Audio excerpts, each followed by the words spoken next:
If you're offended by strong language, this episode might not be for you. You've been warned. Just to say, we recorded the podcast with James in the summer of 2021 during the Euro Football Championships. BBC Sounds. Music, radio, podcasts. Hello, I'm Tony Bellew and I am angry. Joining me today is a man who knows a lot more about podcasting than me. Hopefully I can pick up some tips from him. He's the host of the popular Anything Goes podcast, Mr. James English. Hello. Hello, my brother. How are you? I'm all right, mate. I've just tried to do that introduction about 5 times and I'm angry already. It's, only I could mess up a simple introduction like that. I'm all right, mate. I'm cracking on. But listen, I want to talk to you and I want to know what makes you tick. I want to know loads about you, and we're going to try and get through questions and ask you, but there's so many different ways to do it and things. So first of all, I know you grew up in Glasgow. You've had lots of different things go on in your life. You've struggled with addiction. You found fame through the Scottish reality TV show. You've been a comedian, an actor. I already knew you were good looking, lad, so model was just going to fall into place. So listen, tell me about yourself. How did it start? What was you going through? And talk to me. I grew up in a rough area, brother, called Postle Park in Glasgow. Grew up surrounded by drink, drugs, violence. It was a norm, a bit like Liverpool. You know what it's like. It's crazy family, crazy upbringing, very loving, but just wild. It's all you knew. Started playing football, was an amazing footballer, had the gift. But me being a Jackie lad, handsome boy, funny, playing for Hibs at 16, I used to tell all the girls I played for the first team. So that's right. I was a liar from the get-go. Mate, they must have been so disappointed when they seen you wasn't in the first team, because you've got the looks, you've got the chat. Yeah, they fell for it hook, line and sinker. After a few weeks, they didn't care. That was only under 18s. But and then my dad was a bouncer at a popular nightclub in Glasgow. So I used to come back from Edinburgh and I used to walk down with the swagger. I didn't have to wait in the queue. But that was my downfall, Tony, because my dad tried to keep me away from all that back in Glasgow. But when I came back, it just opened my eyes to a different world that I loved being the popular kid. Got involved in drink and then drugs from a very young age, 17, 18. And then obviously the football career just declines. The teams get worse. You get more angrier on the pitch, more red cards because you've not got the ability to keep up with other kids who have progressed. So you just kind of kick more. And then things just spiral, brother, for a good 12 years after that. It's a lifestyle that you've got to maintain. You didn't get there by luck, first of all, to get picked up, to be in the under-18s or whatever. So you've actually done the hard part of getting your foot in the door. I understand. There's similar stories in boxing. So there's guys who've got the foot in the door, they're really good fighters, but then it becomes a question of, do you want this for a way of life? And then as soon as you get to that age where you're 18, 17, 18, you come across drink, you come across drugs, and you come across women, and then there's decisions to be made. So many lads I've seen fall by the wayside because they didn't want to take that next step of dedication, the sacrifice, and all the other things with it.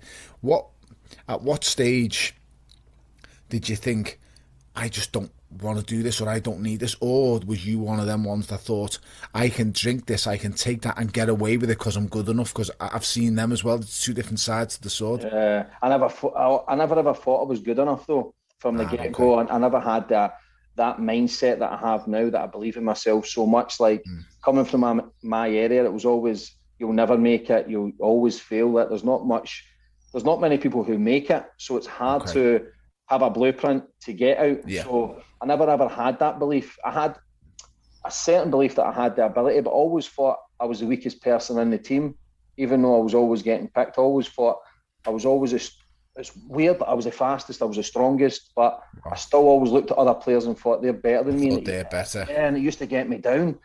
I feel that. It used to get me down, mate. And I'd never ever understood that until obviously about 5 years ago, that how your mindset can really, that's what damages you. Like, ability can get you so far, consistency will take you to another level, but if you have that belief, wow, man, you can go anywhere in life. I just never had the belief, Tony. I understood. I definitely get what you're saying with, I didn't believe in myself. I always wanted to be like, I'd always study fighters, and I wouldn't want to be them, but I'd want to try and continuously practice what they could do. But in my mind, I thought, I'm never going to be as good as you, so I've got to just keep working and working and working. So I think a big part of it is when we're young, we're told we're going to be nothing. No one from our areas ever does anything. You know, I've said this on numerous occasions, that where I come from, you know, the people who I was taught to basically look up to are drug dealers, because they're the guys who drove the nice cars, they're the guys who had the lovely girlfriends, they're the guys who had the Boss jewellery, the Rolex watch. No footballers came from my area. There was no, you know, I didn't know the first time I ever met a solicitor, or what they was calling a lawyer, was when we had a bus crash. A lorry crashed into our bus on the way to school. And the first time I ever went into solicitors was my mum taking me to make a claim against the lorry driver. I didn't even know what a solicitor was. I thought a solicitor was like when OJ had his thing, when OJ was in court for all them years, and we seen, I forget his name. What was his name? One of the most famous lawyers of all time. And everyone says, well, you get in when you need someone to represent you. And I just thought like he was the only lawyer in the world. So we're not taught from the areas we're from about lawyers. We're not taught about law school. We're not taught about how to earn. All as we see is footballers. For me, it was footballers, boxers, and comedians. They're the only people who I thought like they're all rich, they're all wealthy. So we don't see anything. How did you process yourself from going from one extreme to in the football world to then completely over to the other side? That must have been so hard to do. Yeah, because I was always was fit. I always was healthy to a certain degree, but obviously once you're early 18, 19, 20, you're still fresh looking, you can still hide it. And then obviously the drugs took its toll, more drugs, more alcohol, more women, getting involved in some stupid stuff. And you feel okay, but it's because I was so lonely, because I was so depressed, the drugs gave me the high to hide the fact that I was screaming out for help. You know, it comes a stage in your life when they eventually do take their toll, and people say he's changed, like you get angrier. You're angry because you feel like a waster. You're angry because you used to sit in the pubs and people used to say, I could have been a contender, I could have been a football player, and I was turning into that guy. I was turning into that person that I could have been something. And I used to get more upset about it, but the more drugs you take to hide the pain, the more alcohol you take to hide the pain, the more the central nervous system shuts down, the more upset you get, because something inside of you, like your soul is telling you, you're messing up here. Friends were going to prison, friends were committing suicide. And I was thinking, this is it. Like comes a stage in your life as well where you're just living to die. You kind of accept that life as well. That life of misery and that life of pain where it seems normal. It just seemed normal to going out every weekend, lying in your bed during the week, and then the same cycle, week in, week out, putting a suit on at the weekend and pretending it was a big boy Charlie, when really I was just screaming, Tony. I needed help and I didn't know where to get it, and I was too proud to ask for it. Wow. I think a lot of the anger comes, especially with them situations, is the bitterness from why you haven't made it. When we talk about, you know, anger and what makes you angry, as I say, the bitterness of not. I've seen it with other people as well, from experience and seeing others. They're so bitter towards their sport, or so bitter towards how it went for them, they never actually look at themselves to blame. At what point did you start feeling yourself? Was you angry on a daily basis? Was things winding you up? Did your mistakes and mishaps anger you? Or was it any individuals, or how did you think, you know, it progressed? I was angry at myself, because not only was I taking drink and drugs, Tony, the gambling took its toll. My main addiction was gambling. So all my uncles, all my family members are either addict on drugs or gambling, except for my dad. He always kind of kept himself fit and healthy, but he passed away with leukemia, which we'll touch on. But for me, I was just angry at myself. Like when somebody seen me, like if we were friends back in the day and I seen you, I'd be the happiest guy you could ever meet, because of the mask would come on, because I had no money, because I was hungover. I'd learnt a way. You're becoming the best actor in the world, because not only when you're gambling, you become a compulsive liar. So it became so many different masks, always say it, different faces for different places. Like nobody seen me at my worst because I hid away from it. in my room. But then as soon as I walked out the front door, I would be happy and loud. I was always the loudest man in the room. Now, the loudest man in the room for me is always the weakest. But that was for me to portray myself as I'm okay, I'm fine. But obviously, as the years go on, you start putting on more weight. You become more skint. You ruin every relationship that you're ever involved in. Every girl that comes into your life. It's not the fact that you don't love them. It's the fact that you're a compulsive liar. You feel like a failure. So then, I'm very good at making people fall in love with me, Tony, but what I'm also good at is also breaking their heart, because I don't feel good enough. So I'll end it before I feel as if they'll see through my mask and end it. I see. Because I don't want to feel any more pain. It's weird. That's a hard way to look at things, and it must be such a difficult thing. But I would assume things are getting better now, because by what you're saying, you've accepted all your frailties, you've accepted all your faults, and I understand it's very hard to get through them all, and it's impossible for anyone. No one's perfect. James, there's just nobody in the world that's perfect, and we should never ever look at people and think that they're perfect and think that their life is everything's great. And because, as we know, social media is just a highlight of people's lives. It's the top and bottom of it. If we stop looking at social media as a way to live and a way to aspire to be, we will start looking at ourselves and understand everybody makes mistakes. Everybody tells lies to a certain extent. Everybody does. I feel like I'm a really honest person. I've told millions of lies. There might be little white lies, there might be stupid lies, but I've told loads of them. Of course, I've told lies to impress girls. I've told lies to impress my bloody wife. I was telling my wife, listen, I'm without a shadow of a doubt going to be a world champion, and she was like, don't be stupid. I mean, when I was wearing an amateur helmet. So there's loads of situations and scenarios. What I would think is the best way to look at it is, you're now at a point in your life where you're honest and so open with yourself. Things can only get better from there. That honesty within yourself is the most important thing. Right, I want to ask you this. This should make good sense. Tell me, when was the last time you got angry? Think long and hard about it. And I don't mean like a quick flashpoint anger where it's an idiot just nearly wrote me off the bleeding on the motorway. What made you really mad, and why? Tony, I'm a Scotsman, so I've got to watch Scotland play all the time, mate. So if I'm watching a goalkeeper at the halfway line, I nearly smashed my table, Tony, and I'm trying to be calm. I'd like to think I'm a calm man now. I like to think that when my focus goes, my energy flows. Yeah. But when I still watch football, I get so raging. I get still so angry, because in my mind, I'm on that pitch. Yes. In my mind, I'm making their decisions. I can see the game. I have got a good brain for football. That even when I play sevens, 5-a-sides now, my touch, my ability, I still see the game. No matter how fit I am, I can still run a game. But when I see that, I think I'm the manager. I'm thinking he should be sacked. I'm picking my 11. So if they don't pick my 11, I'm thinking that's bad management. A guy who's never managed a football team in his life. I'm half putting you forward for the Celtic job, the way, because I think I think they need you in the chair. You can obviously, you've been playing and you've played at a really good high level yourself, but so that just really boils on when you see mistakes on a football pitch watching. So at the minute you're watching the national team, obviously. Mm-hmm. What's sending you absolutely nuts? Yeah, the Scotland keeper 1-0 down. He's up there. He's halfway line. It was a world-class goal, but he's at his halfway line 55 minutes into the game, and the guys smacked him from the halfway line, right over his head. Remember, the keeper's about 6'4", and I was buzzing. I've been buzzing, Tony, because it's the first time Scotland has been in a tournament for over 20 years, and I'm thinking in my mind, we've got a chance of winning this. I genuinely... Some quality players, mate. The midfield that Robertson kid's unbelievable. You've got Robertson, you've got Gilmore, you've got Tierney, you've got Big McTominay from Man U. But every tournament, mate, we crumble. It's just a Scottish mentality. We're just seen as guys walking around in kilts, drinking whiskey.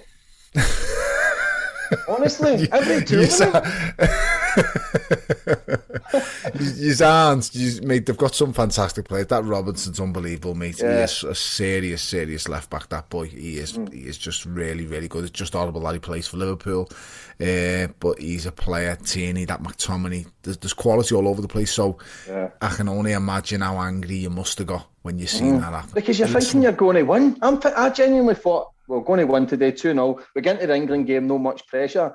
the funny thing about Scotland, they'll probably beat England tomorrow, and then Croatia will pump them. Easy now, logic. You can't just be bouncing us over. Right. Oh, that was a good one. Right. Okay. It's not nice because the angriest moments of your life will probably be the hardest moments of your life. Yeah. So for you to tap into that, it is an awful lot to ask, mate.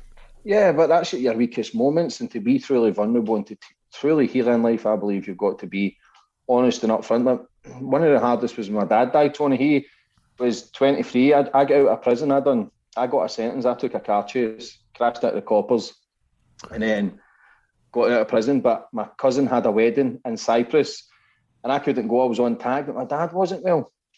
He was obviously a big, strong man. He was fit, healthy, always played football. And then he came back. The doctor came and went to the doctors, took tests, and I was in the house. I was on the tag. And then the doctor came round that night to him, chapped the door. And obviously came in. My dad's like, something's not right here. Told him he had leukemia. And but he totally deteriorated. And I always remember when my dad, because I always thought he would survive. He was in remission, and then they get told again, look, you've got 3 months to live. Part of me always believed, you're going to survive this. You're like Superman. You never think your parents will die. It's weird. You never think anybody will die. But then when he died, that's when my life spiraled. I always remember just in my room crying, end up smashing up the room. And in fact, it was a hotel room, Tone. I was bang on it. I was bang on it 3 days. And because I just felt like a failure. This was after when all the partying was dying down. Everybody was leaving. And I just went mental. Because I felt I've let him down. Because before he died, he says, get your act together, son. You've got more than that. And I just remember, I never believed him. I used to think, you're full of shite, man. And then when you start doing well, that's the hard thing as well, because then they never got to see you shine in the end up. He's seeing it in you because he's telling you, you've got more to you. And I know you'll think, it's just me dad being me dad. He's supposed to tell me that. But you find 90% of the time, mate, that they're right. And he was right. He'll be watching now, mate, thinking, I fucking told you, lad. Told you you've got more to you, and you're here now, mate. As I say, one of the most successful podcasts in the whole world, and the things that you're doing with it, you're flying with it. Look where you're from to where you've got, and there's still more to come, mate. So you should be very proud of that. And as I say, anger can dictate our lives in so many different ways. Help me massively.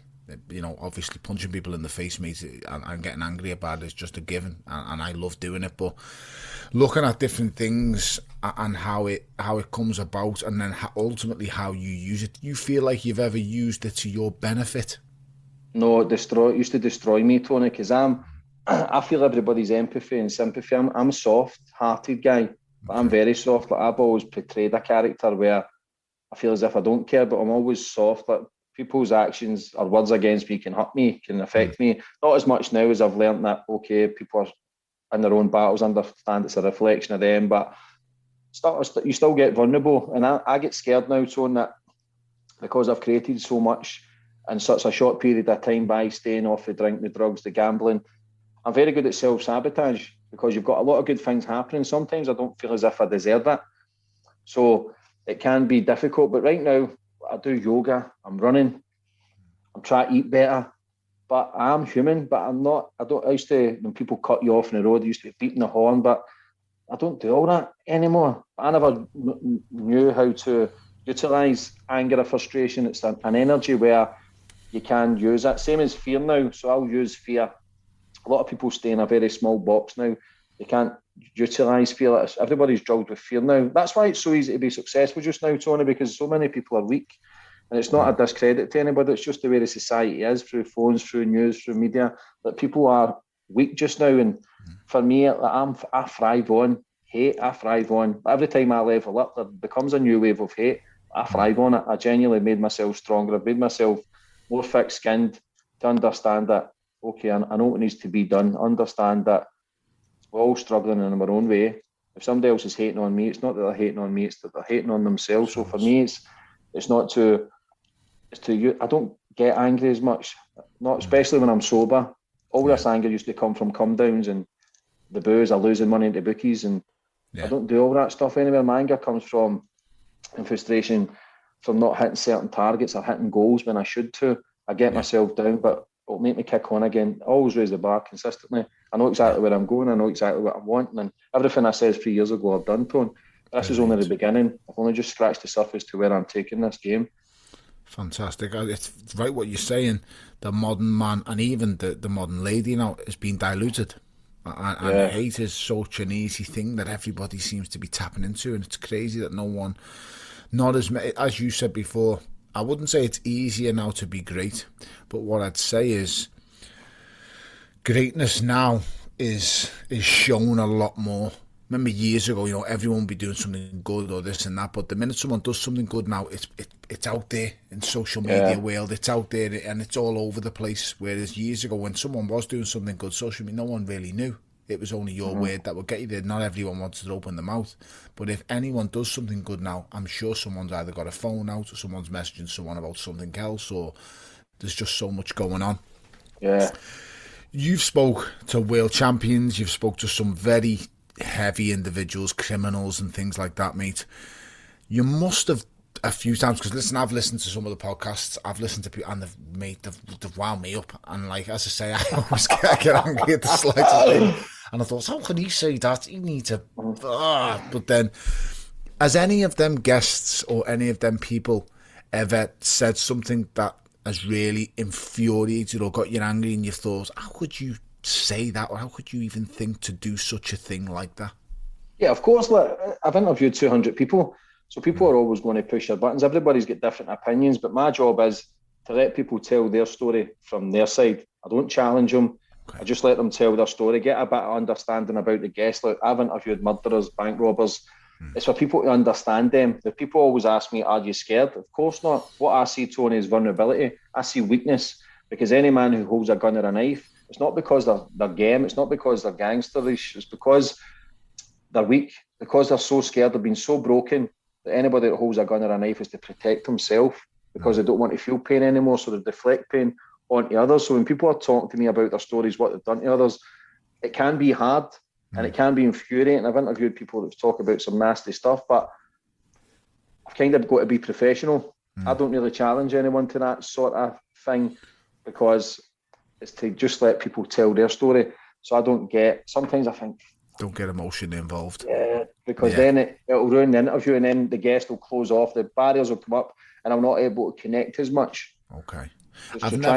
What your description then, I've never ever thought, in all my life and all my years, I've never ever thought of someone describing holding a knife or a gun like you've just said.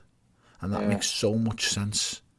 That they're holding it, and they're holding it basically because they're scared. They're broken. They're so broken, mate. I've never, mate, in all the years I've grew up and all the years I've thought and working on nightclub doors, lads pulling blades. I had one lad try and rob me bracelet. My dad got me a gold bracelet for me 18th birthday, and a kid pulled a gun in a garage in a car park at 4 o'clock in the morning. We pulled up at a garage and said, take the bracelet off, and looked back, and he said to me, he said, give me the bracelet. I said, I won't.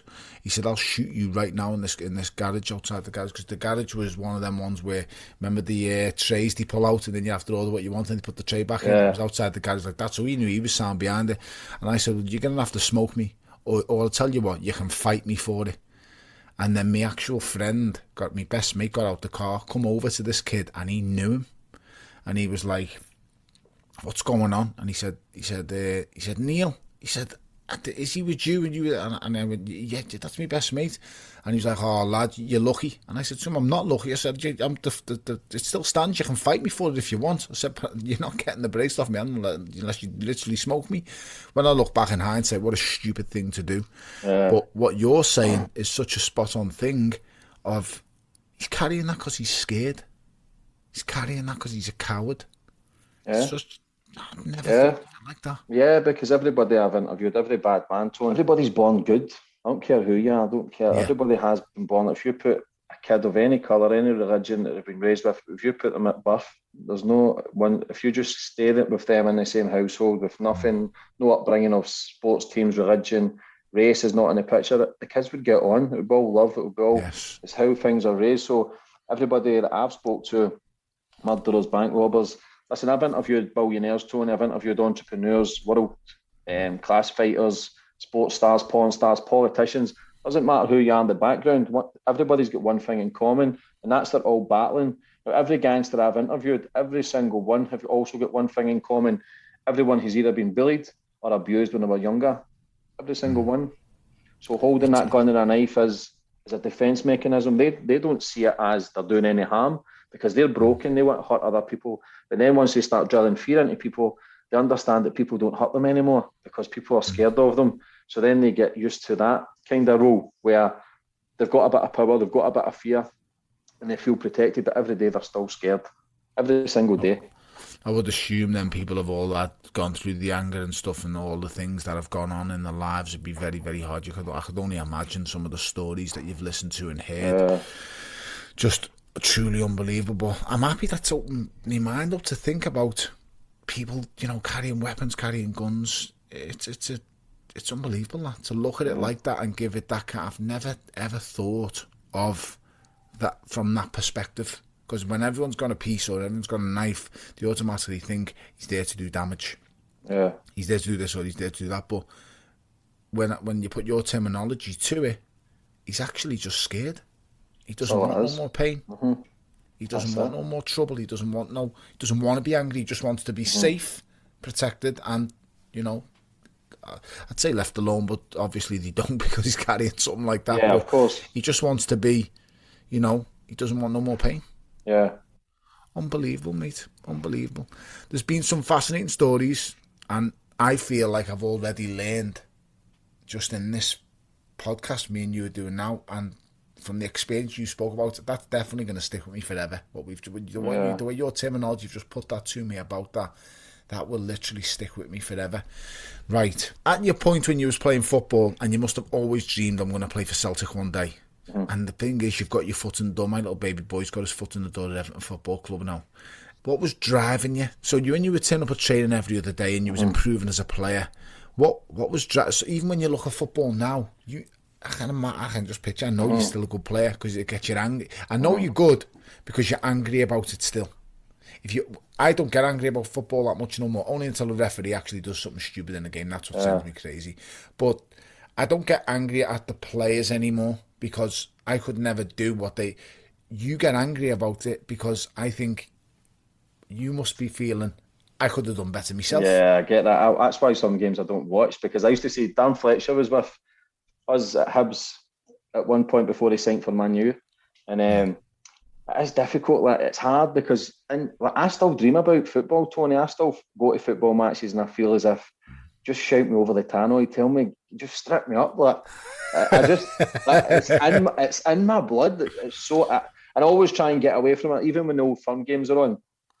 Sometimes I'll go up a mountain, Tony, because I fell out with family members for 6 months, 12 months because it's so bitter here. And I don't care who you are. Like when Celtic play Rangers, listen, I hate Rangers. All my family are blue noses, and it's Celtic had a good period there for 9 years, but then when those tables turn, I'm very good at giving it out, Tony. Very good to see if I'm getting it. I want to know. We're all like that, mate. I'm like a big kid. And but when obviously watching football and from playing it, it's just in my blood. There was a part of me that loved it at one point. It was all I did. It was all I woke up every morning and I'll take the ball to school. And then obviously when I went to Hibs, I left school at 15. So I just lived and breathed it. Just obviously I took to the nightlife kind of things and my love changed. You lose, I don't know, it's not that you lose interest, you just start going downhill when you realise you're not as good as you were, because Celtic were going to sign me at 15.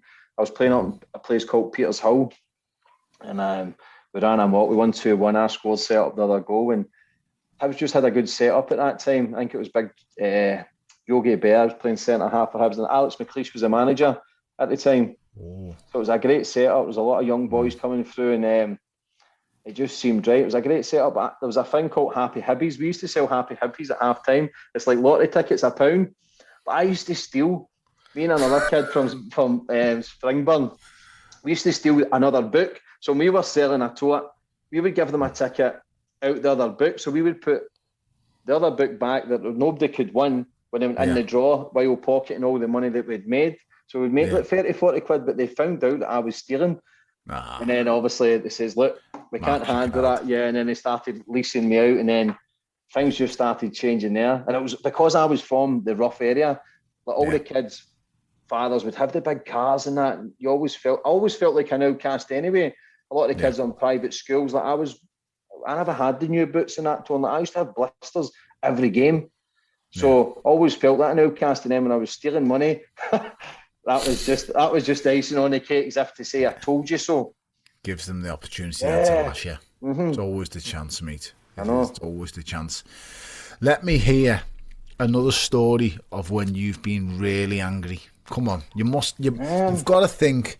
Have you got a lasting memory from when you were younger? I mean, I've got one that I got stuck on a jumper once. I'm claustrophobic. I got stuck on a jumper. I tore the jumper in half and then I stamped all over it and jumped on it. I went crazy in my bedroom. I don't know exactly how old I was. I was before I was 10 years old because my half fella was still home. But that's one I can think of to me. Have you got a moment where you've got so mad and frustrated, and it can be anything but you're younger?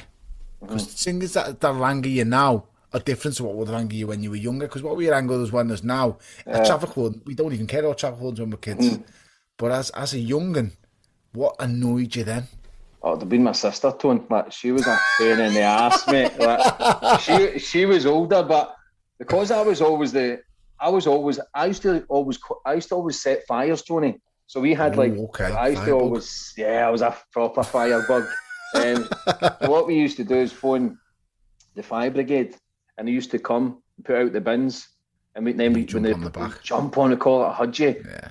But then back in the day, like the fire brigade, they used to drive fast and then put the brakes on, knowing fine well that people were on the back. Yeah, but you were playing down your end.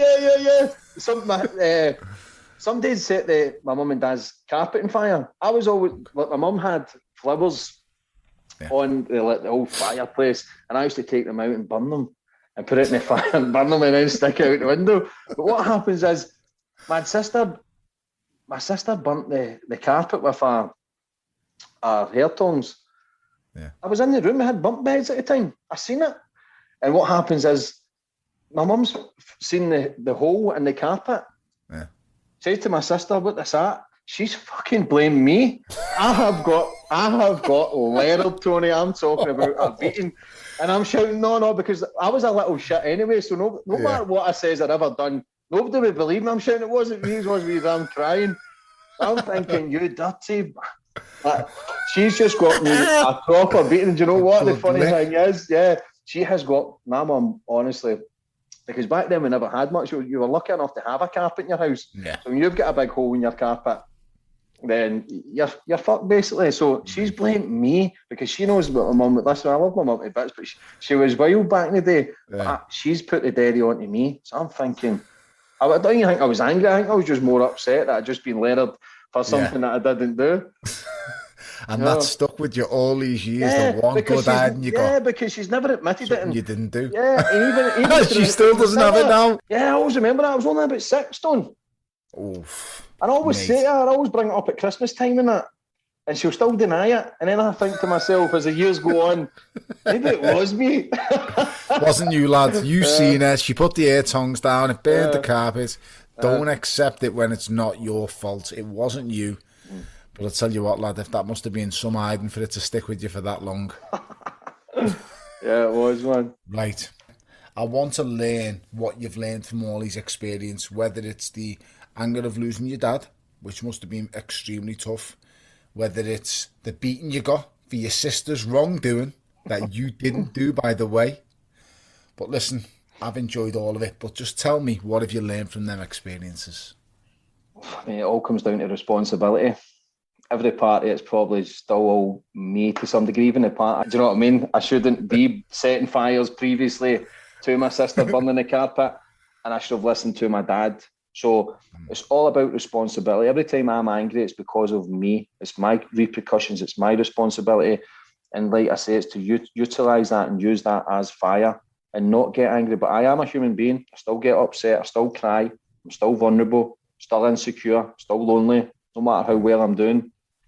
Sometimes I question all that as well, Tony, like how well I'm doing. Is this another obsession, another addiction? Because people always say to me how amazing I'm doing.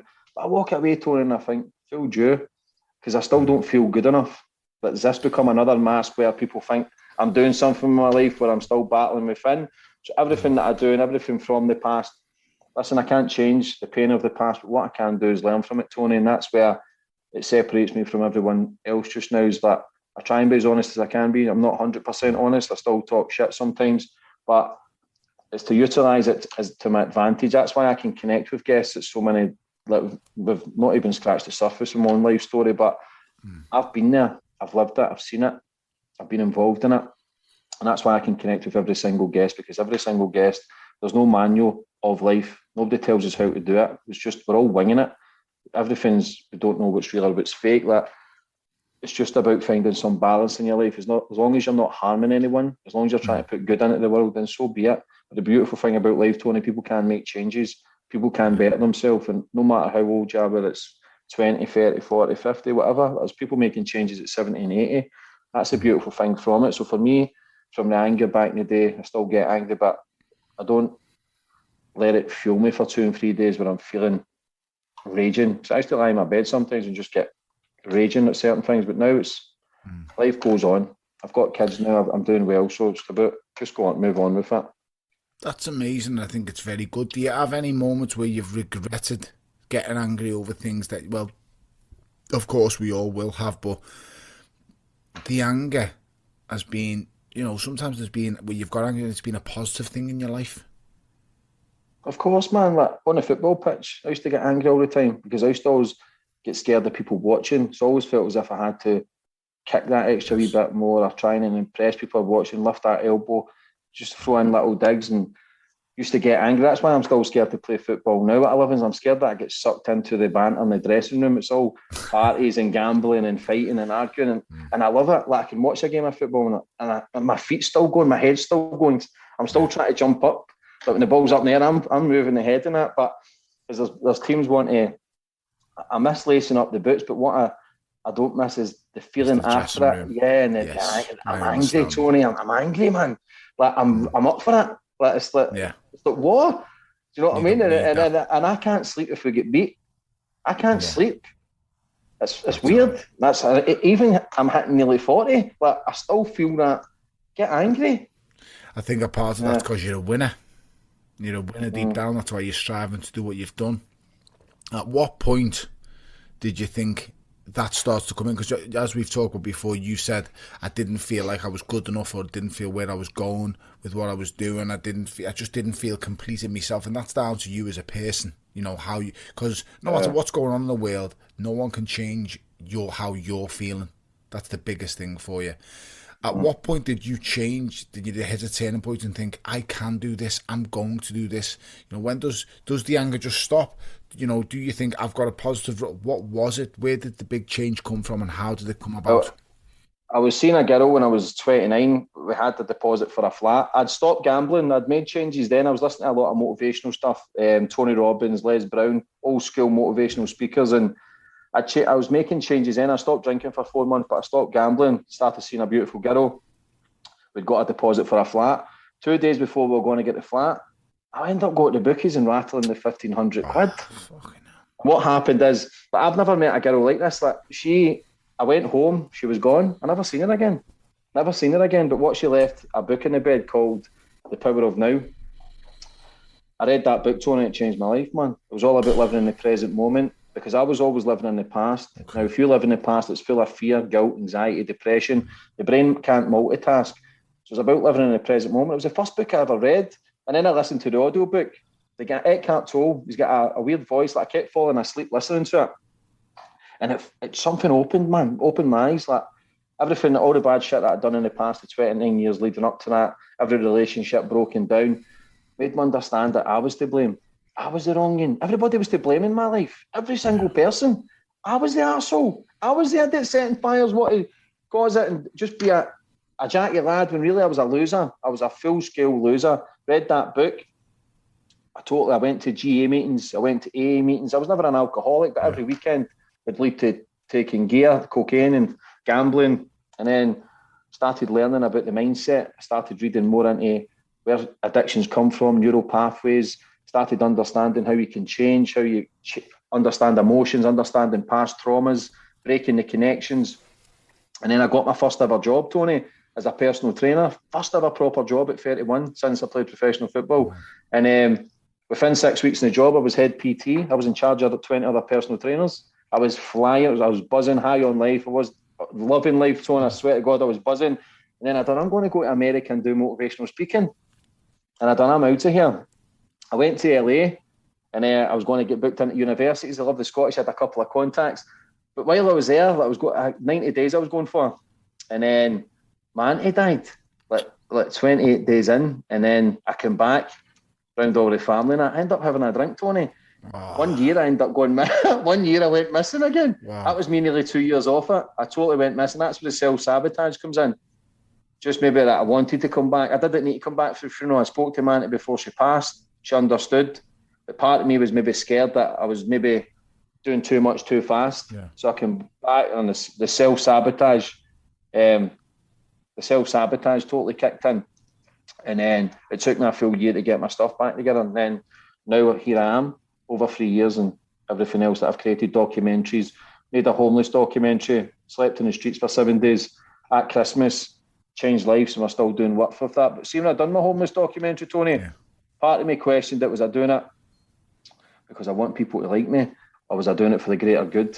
But no matter what way I look at it, because I spoke to a woman, Anne Rowan, I says, Anne, I don't know if I'm doing it. I don't know. Because there's part of me wanted fame, Tony. There's part of me craved attention at ages of 32 and stuff. Because I used to look at famous people on the TV and magazines, newspapers, and they looked happy. And then now I realise it's absolute bullshit now that I've interviewed people from all aspects of life, understand we all struggle. That is an illusion. So when I done all that, the homeless documentary, then I realised, okay, do you know what? I've got something here. I'm gifted. It doesn't matter what people say. Because coming from Glasgow, it's a tough city. Done the reality stuff here, try to get on TV, and the slaughtering you got, man, like, that was a different ball game. And then I kind of pushed through that, and then I realised, okay, it grew my confidence. I understand that I was liked. I have got something that people can connect with. And then I watched other people doing podcasts, and I says, I can do that. I can do that. Now 3 years later, here we are. Now, mate, absolutely flying with an unbelievable podcast, unbelievable guest, and I'm just happy I've got to speak to you and listen to your story. When obviously the roundabout ways we've come through it with anger, but there's so much here that people will learn from. There's so much here that people can relate to. I think it's been absolutely fantastic. I've loved talking to you, mate. I would stay here all day. I've loved nothing more. I mean, that girl leaving the book on your bed and never ever seeing it again. It's just it's unbelievable. It's experiences and pivotal moments like that in your life that just that one thing, it's completely changed you. And then you've went away, you've gone gratefully and like over in LA and whatever you're doing, and then you've come back and it's spiraled again. But listen, you found your way through it, and it doesn't necessarily have to be anger that's dragged you through it. It's deep down, mate, you've got yourself through that. Yes, you've had moments where people have helped you through it and certain incidents have come into your life, but ultimately, mate, you want to pat yourself on the back because you have done absolutely unbelievable. I've loved talking to you, and thank you very much, mate, for coming on. Thank you, man.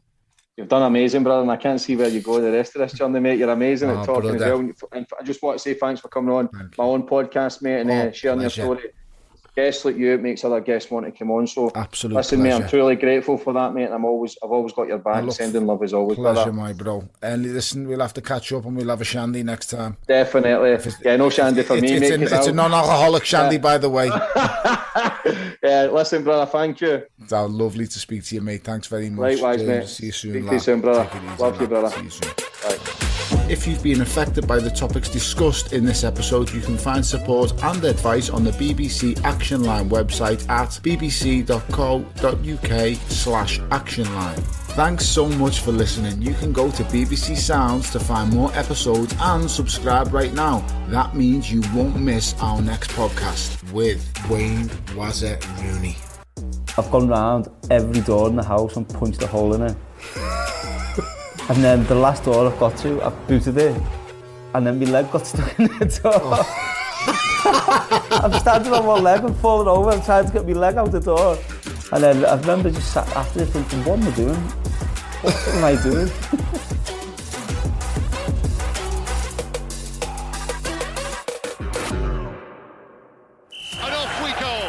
Football is back. and so are the fans. The noise is absolutely extraordinary. That was spine-tingling. Hear incredible moments with commentary from BBC Radio 5 Live. Oh, and what a goal! And it's a day that he will never forget. And get all the latest from the Football Daily Podcast. Fans back, goals back, exciting games. Been a very, very good weekend. Get your football fix on the BBC Sounds app.